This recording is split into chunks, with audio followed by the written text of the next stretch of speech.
First of all, yes, this video is very late. But these are thoughts that I've always wanted to get out there, whether this tragedy happened or not. It just had to happen so soon after I made my last video of 2020. Now, for anyone living under a rock, the tragedy I'm referring to happened on December 17th, 2020. Geno from Super Mario RPG, one of the most requested characters for Super Smash Bros., was revealed to once again be a Mii costume, shattering the hopes and dreams of the thousands who wanted him. He wasn't even in my top 10, and yet I've never felt more devastated by a Mii costume reveal. I was going to save a lot of the stuff in this video for my big Fighters Pass 2 retrospective, but now that Geno isn't going to be a part of it, there's no way that's making it into the final cut. So I decided to make this video instead, just as a means of expressing my own personal experiences with the character. Now, there is going to be a history lesson for the uneducated. If you already know about Geno and Super Mario RPG, you can skip to this timecode. But if you're watching this and you're like, who the heck is he talking about?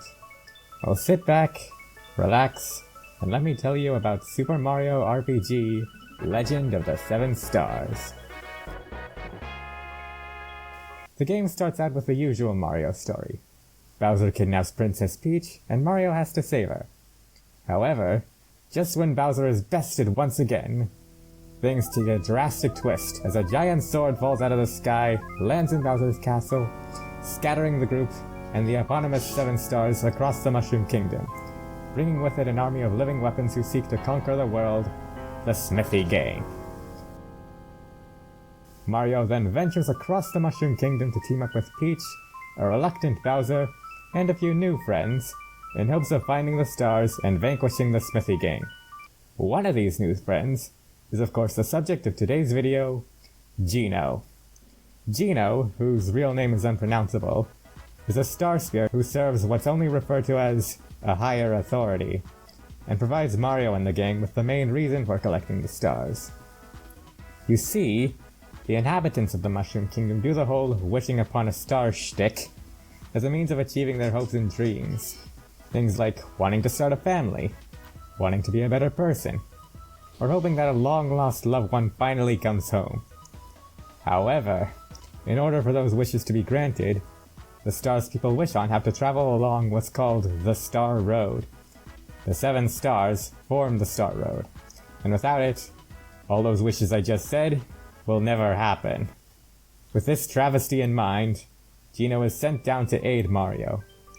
As a means of using a vessel to fight alongside Mario, Geno inhabits a puppet that gives him his name and enlarges it to human size, imbuing it with power. When Mario meets up with him in a forest maze, Geno warns him of the situation at hand, and joins the group.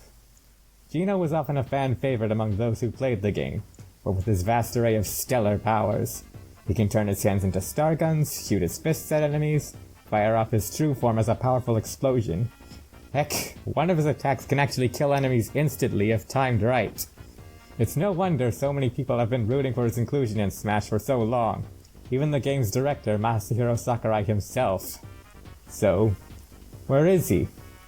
Well, the thing is, Legend of the Seven Stars wasn't entirely a Nintendo-born game. It was made through a collaboration with the company Squaresoft, known one merge later as Square Enix. As such, Square owns the rights to everything created exclusively for the game, Geno included. A sequel was actually planned for the Nintendo 64, but around this time, Square and Nintendo had a falling out, and though they're somewhat more willing to work together nowadays, their relationship isn't anywhere near as good as it used to be. And with Geno being a Mario character, he's completely useless to Square. The last time we saw Geno in a Mario game was a cameo in Mario & Luigi Superstar Saga, and even then it got removed when it was remade. But that didn't stop people from rooting for him anyways. Geno even got a costume based on him in Smash for 3DS and Wii U, and in Ultimate, he appears as Spirit. Now, with that out of the way, what do I think of Geno? Well, when I first joined the Smash community, I viewed Geno as competition for the characters I actually wanted. It wasn't until after people started developing the idea that spirits were out of the running, that I started to view him in a more positive light. I still wasn't rooting for him, but I started looking at his inclusion with a silver lining.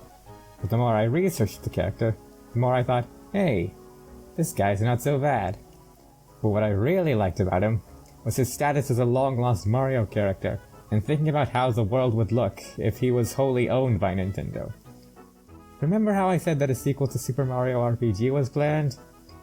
Well, when Square was taken out of the picture, it was morphed into the first game in the Paper Mario series, which has seen better days. If Square didn't own their share of the rights to Super Mario RPG, the Paper Mario series, especially the latter ones, which placed more emphasis on the whole paper aspect, would look very different. It would solve all the problems everyone has with the series. I get goosebumps just imagining Geno as one of your partners in the Thousand Year Door, or fighting Dementio in Super Paper Mario. Whoa. You're saying that Square is the reason Paper Mario sucks now? Yes. Yes, I am. Huh. Traitor. When they announced more DLC after the first Fighters Pass, I thought Geno was a shoo-in for that role. But with the fan demand for him, and as we went further into 2020, the evidence supporting Geno's inclusion kept piling up. This one YouTuber who provides extended versions of video game soundtracks had 2 songs from Super Mario RPG taken down by Nintendo, one of which was commonly associated with Geno, while the rest of his Super Mario RPG playlist remained suspiciously unscathed. The main protagonists of Square Enix's 2 flagship franchises were already in Smash, narrowing the competition.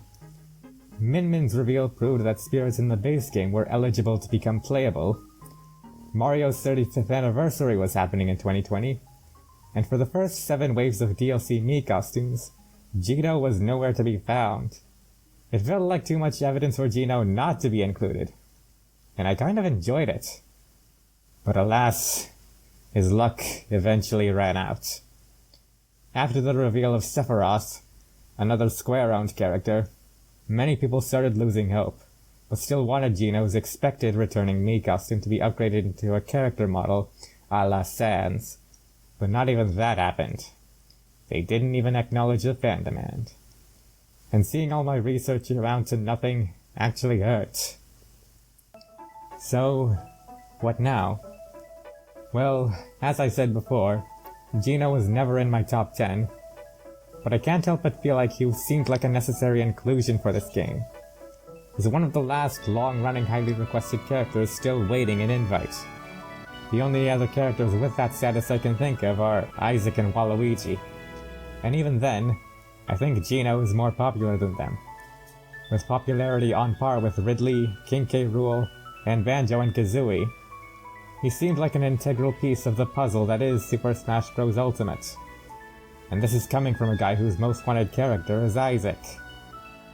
I was ready to go into my Fighters Pass 2 retrospective with the idea that several glaring omissions prevented Ultimate from truly living up to its title, despite all the fan service. And now Geno's absence has all but cemented that mindset. Some people are theorizing that the Geno Mii costume was done as a publicity stunt so they can surprise us with his return later down the line, but I'm not counting my chickens. Ever since researching Geno, I always felt like he didn't belong with Square Enix.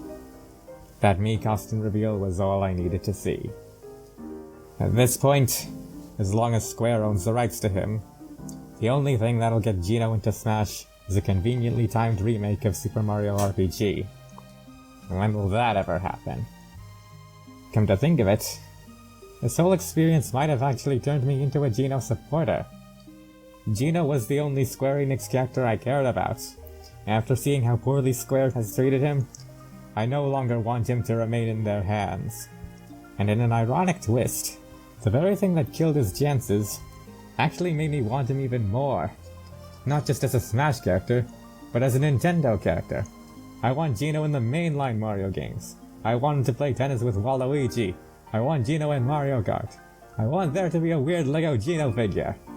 And heck, why leave his buddy Mallow out of the party? But the only way we're ever going to see any of that happen is if Nintendo gains Square's portion of the rights to Super Mario RPG. And thankfully, I'm not the only one who wants to see it happen. There's a movement of dedicated Super Mario RPG fans entitled Operation Starfall, who, like me, hopes to not just see Geno in Smash, but also for Super Mario RPG to become a mainstream Nintendo property again, using methods that are fair, just, and reasonable. If you're interested in checking them out, I've left a link to their main hub in the description if you want to support their cause. I know I certainly do. Now that I'm a Geno fan, I really want Operation Starfall to succeed. Because if they do, that's how our wish of seeing Geno come home will finally come true.